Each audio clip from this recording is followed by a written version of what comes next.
ನಾನು ನಾಣ್ಯದ ಕಮಲವನ್ನು ಯಾವ ರೀತಿ ಮಾಡಬೇಕು ಅನ್ನುವಂತಹ ಮಾಹಿತಿಯನ್ನು ಹೇಳ್ತಾ ಇದ್ದೀನಿ. ಇದೇನು ತುಂಬ ಡಿಫಿಕಲ್ಟ್ ಆಗಿಲ್ಲ, ಆದರೆ ಈ ಒಂದು ಚಿಕ್ಕ ಒಂದು ಮಾಹಿತಿಯಿಂದ ನಿಮಗೆ ವರಮಹಾಲಕ್ಷ್ಮಿ ಹಬ್ಬದಲ್ಲಿ ಏನಾದರೂ ಹೆಲ್ಪ್ ಆಗಬಹುದು ಅನ್ನುವಂತಹ ಅನಿಸಿಕೆ ನನ್ನಲ್ಲಿತ್ತು. ಹಾಗಾಗಿ ಈ ಒಂದು ವಿಡಿಯೋನ ಮಾಡ್ತಾ ಇದ್ದೀನಿ. ನಿಮ್ಮ ಮನೆಯಲ್ಲಿ ನೀವೇನಾದರೂ ಕಾಯಿನ್ಸ್ಗಳನ್ನು ಕೂಡಿ ಹಾಕಿದರೆ ಹಬ್ಬಕ್ಕಂತಲೇ, ದೀಪಾವಳಿ ಅಥವಾ ವರಮಹಾಲಕ್ಷ್ಮಿ ಹಬ್ಬಕ್ಕಂತಲೇ ಕೆಲವೊಂದಿಷ್ಟು ನಾಣ್ಯಗಳನ್ನು ಮಹಿಳೆಯರು ತೆಗೆದಿಟ್ಟಿರ್ತಾರೆ. ಸೊ ಆ ನಾಣ್ಯಗಳನ್ನು ನೀವು ತೆಗೆದುಕೊಂಡು ಈ ರೀತಿ ಮಾಡಬಹುದು. ಹಬ್ಬದಲ್ಲಿ ಚೆನ್ನಾಗಿ ಅಟ್ರಾಕ್ಟಿವ್ ಆಗಿ ಕಾಣಿಸುತ್ತೆ, ಅಲ್ಲದೆ ಏನೋ ಒಂಥರ ಹೊಸದಾಗಿ ಡೆಕೋರೇಟಿವ್ ಅನಿಸುತ್ತೆ. ಏನು ಮಾಡಬೇಕಂದ್ರೆ ಇದಕ್ಕೇನು ತುಂಬ ಖರ್ಚಾಗೋದಿಲ್ಲ. ನಿಮ್ಮ ಮನೆಯಲ್ಲಿ ಬೌಲ್ ಇದ್ದರೆ ಬೌಲನ್ನು ತೆಗೆದುಕೊಳ್ಳಿ. ಅದು ಹೊರಗಡೆ ಓಪನ್ ಆಗಿರೋ ಥರ ಇರಬಾರ್ದು, ಇನ್ಸೈಡ್ ಅಂದರೆ ಈ ಥರ ನಾನು ತೋರಿಸ್ತಿದ್ದೀನಿ ನೋಡಿ ಈ ವಿಡಿಯೋದಲ್ಲಿ, ಆ ಥರ ಇದ್ದರೆ ಸ್ವಲ್ಪ ಚೆನ್ನಾಗಿ ಬರುತ್ತೆ. ಇನ್ನು 10 to 15 ರುಪೀಸ್ ಅಷ್ಟೇ ಖರ್ಚಾಗುತ್ತೆ. 15 ರುಪೀಸ್ ನೀವು ಡಬಲ್ ಟೇಪನ್ನು ತೆಗೆದುಕೊಳ್ರಿ. ಆ ಒಂದು ಡಬಲ್ ಟೇಪನ್ನು ನೀವು ಈ ಒಂದು ಬೌಲ್ಗೆ ಸುತ್ತಾ ಬನ್ನಿ. ಬೌಲ್ ಇಲ್ಲಿ ನಾನು ತೋರಿಸ್ತೀನಿ ನೋಡಿ ಈ ವಿಡಿಯೋದಲ್ಲಿ ನಿಮಗೆ ಕಾಣಿಸುತ್ತೆ. ಈ ರೀತಿ ನೀವು ರೌಂಡಾಗಿ ಬೌಲ್ಗೆ ಸುತ್ಕೊಳ್ಳಿ. ಆಮೇಲೆ ನಿಮ್ಮ ಹತ್ರ ಕಾಯಿನ್ಸ್ಗಳಿದ್ದರೆ ಅದರಲ್ಲಿ 1 ರೂಪಿ ಕಾಯಿನ್, 2 ರುಪೀಸ್ ಕಾಯಿನ್, ಅದೇ ರೀತಿ 5 ರುಪೀಸ್, 10 ರುಪೀಸ್, ಹೀಗೆ ಯಾವ ಒಂದು ಕಾಯಿನ್ಸ್ಗಳನ್ನ ನೀವು ಕಲೆಕ್ಟ್ ಮಾಡಿ ಇಟ್ಕೊಂಡಿರ್ತಾರ ಅದರ ಒಂದು ಸಪ್ರೇಷನ್ ಮಾಡ್ಕೊಳ್ಳಿ. 1 ರೂಪಿ ಕಾಯಿನ್ ಬೇರೆ ಮಾಡ್ಕೊಳ್ಳಿ, 2 ರುಪೀಸ್ ಬೇರೆ ಮಾಡಿ, ಮತ್ತು 5 ರುಪೀಸ್, 10 ರುಪೀಸ್ ಒಂದೊಂದು ಬೇರೆ ಮಾಡ್ಕೊಂಡು ಇಟ್ಕೊಳ್ಳಿ.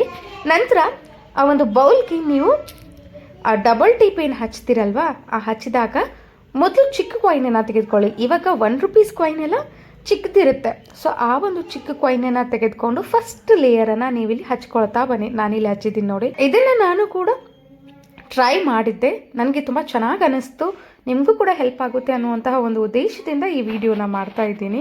ಇಷ್ಟ ಆದರೆ ಲೈಕ್ ಮಾಡಿ, ಕಮೆಂಟ್ ಮಾಡಿ. ಅದೇ ರೀತಿ ವರಮಹಾಲಕ್ಷ್ಮಿ ಹಬ್ಬವನ್ನು ಆಚರಿಸಲು ಶುಭ ಲಗ್ನಗಳೇನು ಮತ್ತು ಶುಭ ಮುಹೂರ್ತಗಳು ಯಾವುವು ಮತ್ತು ಆ ಒಂದು ಲಗ್ನಕ್ಕೆ ಸಂಬಂಧಪಟ್ಟಂತೆ, ಆ ಒಂದು ಸಮಯಕ್ಕೆ ಸಂಬಂಧಪಟ್ಟಂತೆ ಯಾವ ಒಂದು ಸೀರೆಯನ್ನು ತಾಯಿ ವರಮಹಾಲಕ್ಷ್ಮಿಗೆ ಉಡಿಸಬೇಕು ಅನ್ನುವಂತಹ ಮಾಹಿತಿಯನ್ನು ಕೂಡ ನಾನು ನನ್ನ ಚಾನಲ್ನಲ್ಲಿ ಹೇಳಿದ್ದೇನೆ. ಅದರದ್ದು ಒಂದು ಸಪ್ರೇಟ್ ವಿಡಿಯೋವನ್ನು ಮಾಡಿದ್ದೀನಿ, ಅದನ್ನು ಕೂಡ ಪ್ಲೀಸ್ ನೋಡಿ. ಡಿಸ್ಕ್ರಿಪ್ಷನ್ ಬಾಕ್ಸ್ನಲ್ಲಿ ಕೊಟ್ಟಿರ್ತೀನಿ. ಇಷ್ಟವಾದರೆ ಕಮೆಂಟ್ ಮಾಡಿರಿ, ಲೈಕ್ ಮಾಡಿ, ಶೇರ್ ಮಾಡಿರಿ. ಅದೇ ರೀತಿ ಮತ್ತೊಂದು ವಿಡಿಯೋದಲ್ಲಿ ನಾನು ಕಳಶದಲ್ಲಿ ಯಾವ ಒಂದು ವಸ್ತುಗಳನ್ನು ಹಾಕಬೇಕು, ಕಳಶದಲ್ಲಿ ಯಾವ ವಸ್ತುಗಳನ್ನು ಹಾಕಬಾರ್ದು ಅನ್ನುವಂಥ ಮಾಹಿತಿಯನ್ನು ಕೂಡ ಕೊಟ್ಟಿದ್ದೀನಿ. ಅದನ್ನು ಕೂಡ ನೀವು ನೋಡಬಹುದು.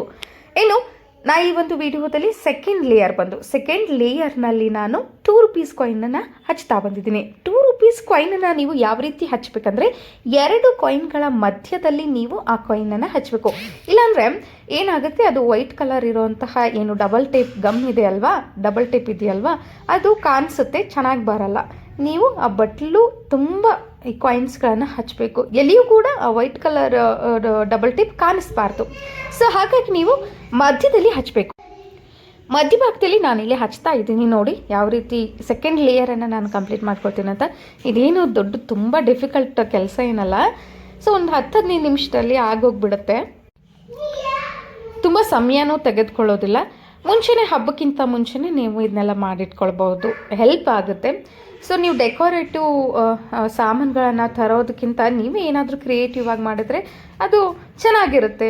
ಸೊ ನೀವೇ ಇದೇ ರೀತಿ ಕ್ರಿಯೇಟಿವ್ ಆಗಿ ಮಾಡಿದರೆ ನಿಮಗೂ ಕೂಡ ಏನೋ ಒಂದು ನಾನು ಡೆಕೋರೇಷನ್ ಮಾಡ್ತಾ ಇದ್ದೀನಿ ಅನ್ನೋದ ಫೀಲ್ ಬರುತ್ತೆ. ಸೊ ಅದೇ ರೀತಿ ಲಾಸ್ಟಲ್ಲಿ ನಾನಿಲ್ಲಿ 5 ರುಪೀಸ್ ಕಾಯಿನನ್ನು ಹಾಕಿದ್ದೀನಿ.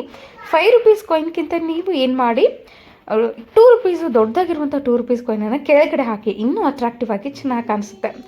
ನೀವು ಅದರಲ್ಲಿ ಲಕ್ಷ್ಮೀನ ಕೂಡಿಸ್ಬೇಕಂತಾನೇ ಇಲ್ಲ.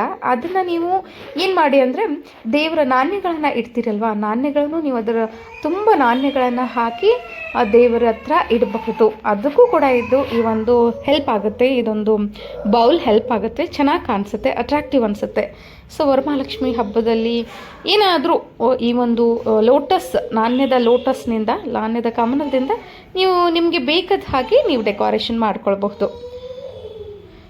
ನಾವು ಹೇಳಿರುವಂಥ ಈ ಮಾಹಿತಿ ನಿಮಗೆ ಇಷ್ಟವಾದಲ್ಲಿ ನಮ್ಮ ಚಾನಲನ್ನು ಲೈಕ್ ಮಾಡಿ, ಶೇರ್ ಮಾಡಿ, ಸಬ್ಸ್ಕ್ರೈಬ್ ಮಾಡುವುದನ್ನು ಮರಿಬೇಡಿ. ಹಾಗೆಯೇ ಇಷ್ಟವಾದರೆ ಕಮೆಂಟ್ ಹಾಕೋದನ್ನು ಕೂಡ ಮರಿಬೇಡಿ.